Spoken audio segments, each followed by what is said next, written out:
আসসালামু আলাইকুম। শখের রান্নাঘর থেকে সবাইকে স্বাগতম। আজকে আমি নতুন আরও একটি রেসিপি নিয়ে হাজির হলাম। আজকে আমি পাউরুটি দিয়ে মজার মিষ্টি বানিয়ে দেখাবো। এই মিষ্টি খেলে মনে হবে ছানার মিষ্টি খাচ্ছি, মনেই হবে না যে পাউরুটির মিষ্টি খাচ্ছি। খুবই টেস্টি হয় এবং বানানো সহজ। আশা করি ভালো লাগবে। ভালো লাগলে ছোট্ট একটা লাইক দিবেন আর চ্যানেলটিকে সাবস্ক্রাইব করে রাখবেন। তাহলে চলুন শুরু করি। পাউরুটি দিয়ে মিষ্টি বানাবো, এজন্য প্রথমে আমি 1 প্যাকেট পাউরুটি নিয়েছি। এখান থেকে কয়েক পিস পাউরুটি নিয়ে সাইডের যে ব্রাউন কালার অংশগুলো এগুলো কেটে বাদ দিয়ে দিব। এগুলো আমি পরে ব্রেড ক্রাম্ব বানাবো। সবগুলো কেটে তারপরে টুকরো টুকরো করে নিচ্ছি। হাত দিয়ে ছিঁড়ে নিলেও হবে। এখন একটা ব্লেন্ডার জাগে নিয়ে নিচ্ছি, একদম মিহি করে গুঁড়ো করে নিব। এরকম করে গুঁড়ো করে নিয়েছি। এখন একটা মিক্সিং বোলে ঢেলে নিচ্ছি আর এর মধ্যে দিয়ে দিচ্ছি গুঁড়া দুধ 1/4 কাপ আর ময়দা দিয়ে দিচ্ছি 2 চামচ আর বেকিং সোডা নিয়েছি 4 চামচের 4 ভাগের 1 ভাগ আর দিয়ে দিচ্ছি চিনি 1 চামচ। এখন ভালো করে মিক্স করে নিব। তারপরে লিকুইড দুধ আমি আগে জাল দিয়ে ঠান্ডা করে নিয়েছি, 1/2 কাপ অল্প অল্প করে দিব আর ভালো করে মেখে নিব। সফট একটা ডো তৈরি করে নিতে হবে। একবারে ঢেলে দেওয়া যাবে না, অল্প অল্প করে দিতে হবে আর মেখে নিতে হবে।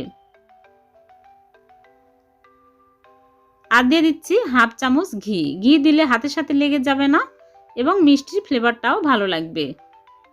আমার এখানে 1/2 কাপ দুধ লাগেনি, দেখুন 2 টেবিল চামচের মতো বেঁচে গেছে। একদম সফট করে মেখে নিয়েছি। দেখুন এইরকম সফট হবে ডো। এখন আমি 5 মিনিট রেস্টে রেখে দেব। 5 মিনিট পর মিষ্টিগুলো বানিয়ে নেব। 5 মিনিট পর হাত ধুয়ে হাতে ঘি লাগিয়ে অল্প অল্প করে নিয়ে মিষ্টির শেপ দিয়ে নিচ্ছি।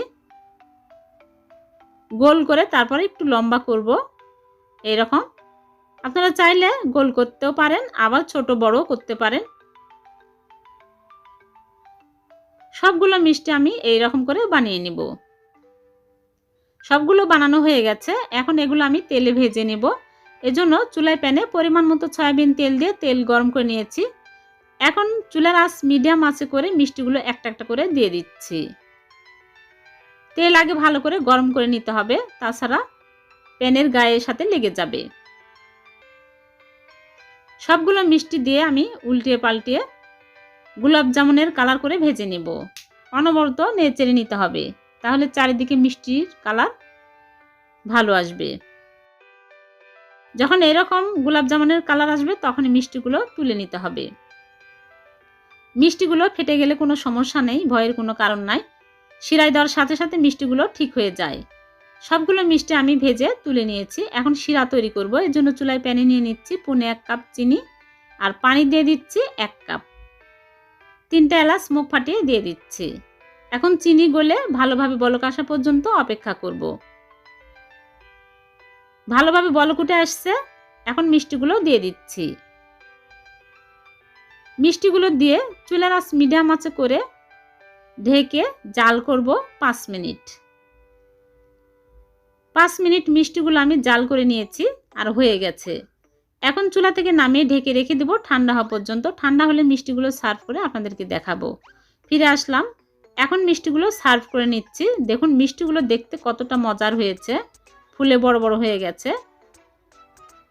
আর একটা মিষ্টি কেটে দেখাচ্ছি, মিষ্টিগুলো কতটা সফট আর রস ঢুকেছে।